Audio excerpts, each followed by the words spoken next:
जब तक मेरे दाल और चावल बन रहे हैं तब तक मैं आपको बताती हूँ आज की टी।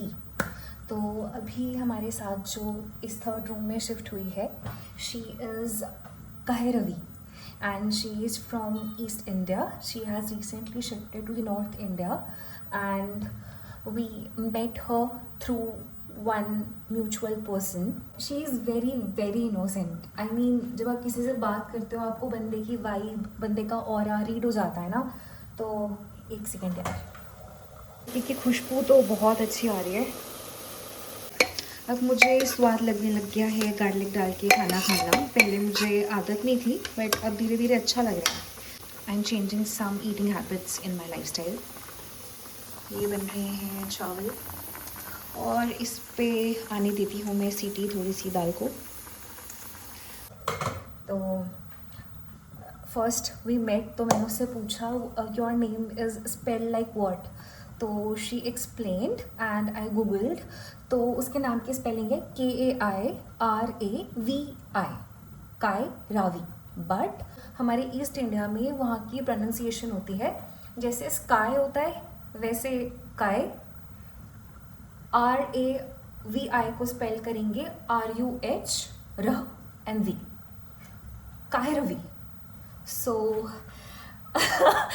मुझे अच्छा लगता है अगर मैं किसी का नाम पूरा अच्छे से सुनकर उसको सही प्रोनाउंस करूँ। Like my name is GHAZAL, गजल कौशिक, नॉट गजल कौशिक, इट्स गजल Kaushik. She is really really good.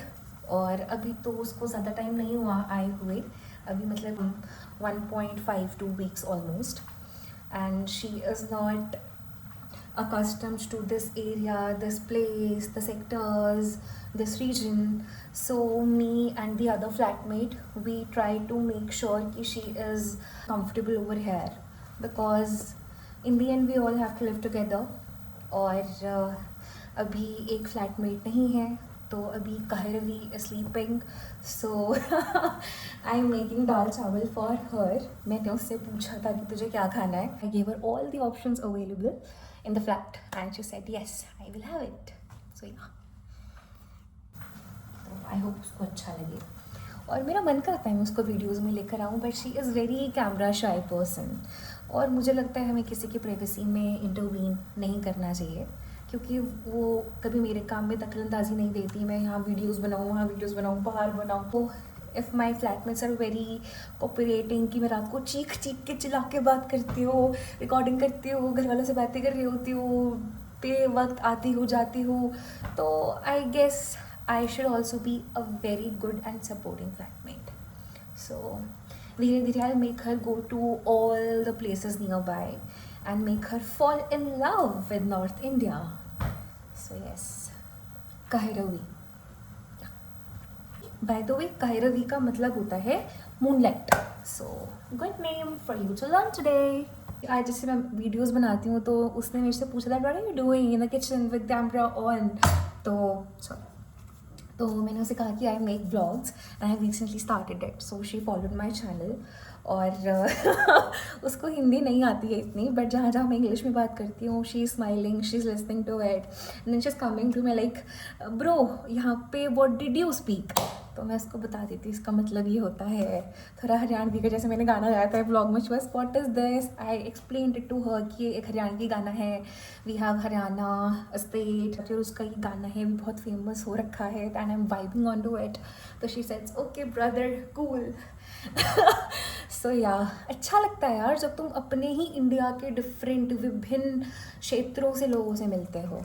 सो या और अभी कायरवी की तबीयत थोड़ी ठीक नहीं है, she was sleeping. So I said you can take rest Kairavi, I can prepare dinner for both of us. So yeah that's it. मेरे दाल चावल बन गए हैं guys and I am gonna head to my room and her room at the dining table to have the dinner together. I speak a lot यार। पता है मुझे ये होता है कि जब कोई न्यू फ्लैटमेट आ रहा होता है या आपको किसी से इंट्रोड्यूस होना होता है, आप कैसे बताओगे आप कैसे हो। तो आई जस्ट टेल ओपनली कि I sometimes speak louder, I wake up all night, I do my work, I have no sleep schedule, I go home frequently, my parents come to meet me and all these kind of things and they are good to go, good flatmates. दाल चावल ready हैं। भाई मैं ना हूँ हरियाणा पंजाब से, जब तक कि दाल के ऊपर ऐसे नींबू ना डल जाए ना और ऊपर से देसी घी, तब तक मुझे मज़ा ही नहीं आता, स्वाद ही नहीं आता मुझे खाना खाने में तब तक। मुझे घर से आकर यहाँ पे 4-5 दिन हो गए हैं, ठीक है। मैं जैसे ही किचन में जाती हूँ, एक सेकेंड, मैं एक काम करती हूँ, तुम लोगों को ही मैं लेके चल पड़ती हूँ। हाँ, अब सुनो मेरी बात। मैंने कहरवी को खाना दे दिया बिकॉज मेरी बातें तो चलती रहेंगी। अरे यार टिक जा। तो मैं क्या डाल रही थी वहाँ पे, घी। भाई मुझे घर से आए हुए ना पूरे 4-5 दिन हो गए हैं। मैं जैसी किचन की साइड आती हूँ ना, जो हमें ब्रेकअप के टाइम पे ट्रॉमा होता है ना कि अरे भाई याद आ रही है, रोना आ रहा है, ये आ रहा है, वो आ रहा है, पूरा सीन जो हमारा पोस्ट ब्रेकअप, हमारा जो टाइम इंटरवल चलता है हमारी लाइफ का फेज, मेरा वैसा सेम चलता है जब मैं घर से आती हूँ। जब जब किचन में आती हूँ, यहाँ पर आते ही मैं देखती हूँ ये घी का डिब्बा मम्मी घर से भेजती है, ये गूंद का डिब्बा सिरती है मम्मी ने बना के भेज दिया, उसके बाद ये घर का मक्खन कि मेरे बच्चे अच्छे से खाए पिए रहे हैं, घर का मक्खन, ठीक है। तो मम्मी का ये दिया हुआ घर का सम्मान, फिर घर का अचार, मेरी फ्लैटमेट अपने घर से ले आती है इतना प्यारा सा अचार। उसकी मम्मा के अचार चॉइसेस बहुत अच्छे हैं, उसकी मम्मा के पास बहुत सारी कलेक्शन है और मुझे अच्छा लगता है ये सारा अचार। Thank you aunty. तो मतलब घर से आते ही ना मेरा वो पोस्ट ब्रेकअप जो आपके इमोशंस चलते हैं कि भाई याद आ रही है, भाई याद आ रही है, भाई याद आ रही है, कुछ देख लिया भाई याद आ रहे हैं, भाई रहा नहीं जा रहा, मेरे साथ ऐसा होता है। मम्मी यार मत भेजा करो, हम खरीद के खा सकते हैं बाहर से, ये चीज़ें और याद दिलाता है, पता नहीं when will Indian moms understand this.